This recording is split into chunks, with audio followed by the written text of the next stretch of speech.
Sino detatamo.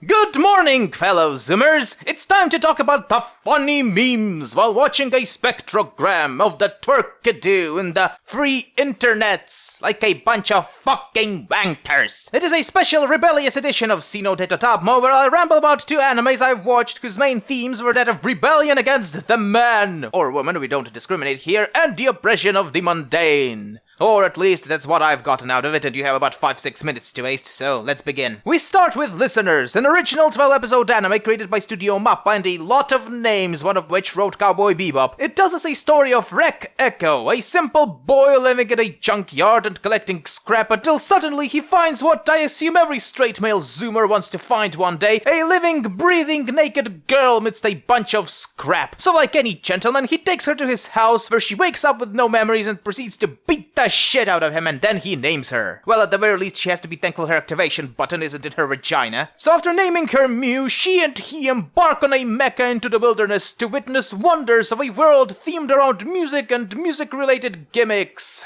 What is it in mecha genre that forces people to write such pretentious scripts? Evangelion, Gurren Lagann, Darling, every single mecha anime I've watched on this show or bothered to remember has some weird political or philosophical tone to them that in a show about giant robots punching people looks at best a bit weird. And now fucking Listeners, where a free-spirited boy and a girl wander the world, devoid of love and filled with anger and angst and the meaning of love, and I can fucking feel my dick just retracting into my body like I'm a fucking dog. But you know why I deemed this to be pretentious garbage and something like Gurren Lagann not? Because as rushed as the anti-spiral campaign was, I at the very least can see the stakes and I care about the characters. Here there's barely any screen time to remember even the motivations of our main characters, let alone villains. In episode 11 there was this gnome princess who went to a gay guy and emotionally told him that she wants to fight for the sake of her friend, and I was just sitting there thinking, you've known these people for about one episode, half of which you tried to kill them. Go fuck yourself, anime. I have no idea who these earless are. What the fuck do they want? Why are they attacking people? Why have they killed everyone in the nation they lived peacefully with humans? Neither have I any idea about the motivation of this piece of shit they've pursued the entirety of the anime, and the fact that his backstory was changing every episode wasn't helping matters. But the biggest insult to me was the moral of the story. You know, we might look different, but we have to live in peace. A message the show contradicts when every tall boy suddenly turns into slightly weird-looking humans. Yes, anime. We will understand creatures from other dimensions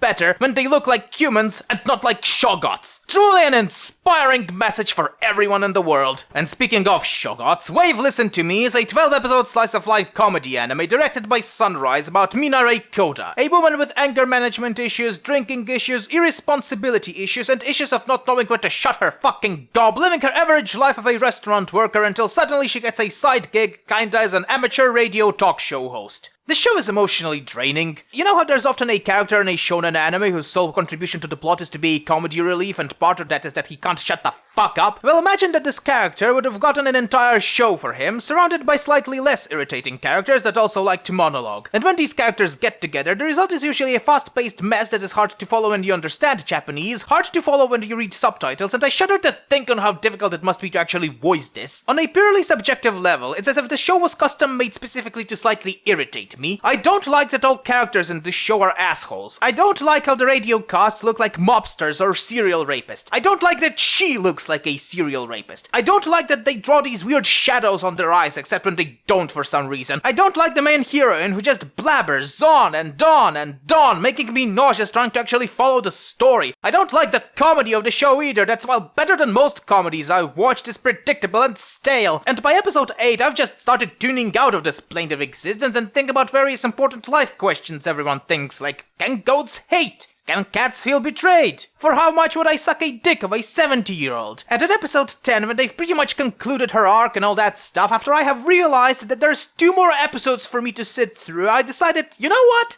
This ain't worth it. If I've wanted to listen to a bunch of people I dislike arguing about stuff, I would go on Twitter or Discord.